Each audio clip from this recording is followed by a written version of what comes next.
భారతీయుల్లో ఊబకాయం ఒబెసిటీ బాగా పెరిగిపోతుందా? 2050 కల్లా మన జనాభాలో మూడింతల ఒక వంతు మందికి ఊబకాయం రాబోతోందా? దీనికి సంబంధించి ల్యాన్సెట్ రిపోర్ట్ ఒకటి బయటకు వచ్చింది. ఈ రిపోర్ట్ చాలా సంచలనమైన అంశాలు చెప్పిందనమాట. భారతదేశంలో 2050 నాటికి దాదాపు 45 కోట్ల మంది జనాభాకి విపరీతమైన ఊబకాయం రాబోతుందంట.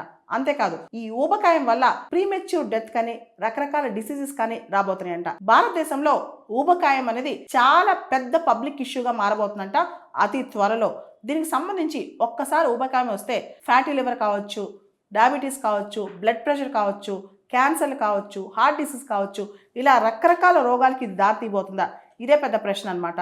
రీసెంట్గా వెయిట్ గెయిన్ బరువు పెరగడానికి సంబంధించి ల్యాన్సెట్ రిపోర్టు ప్రపంచవ్యాప్తంగా అన్ని దేశాలు స్టడీ చేసి ఒక రిపోర్ట్ ఇచ్చిందనమాట.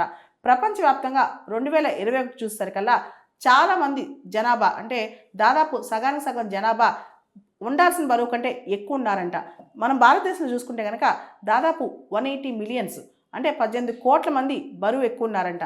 చైనాలో 402 మిలియన్స్, అమెరికాలో 172 మిలియన్స్, బ్రెజిల్లో 88 మిలియన్స్, రష్యాలో 71 మిలియన్, మెక్సికోలో 58 మిలియన్, ఇండోనేషియాలో 52 మిలియన్, ఈజిప్ట్లో 41 మిలియన్. ఇలా ప్రపంచవ్యాప్తంగా ఇలాంటి దేశాల్లో ఎక్కువ మంది బాగా ఊబకాయం ఉన్నవాళ్ళు ఉన్నారంట.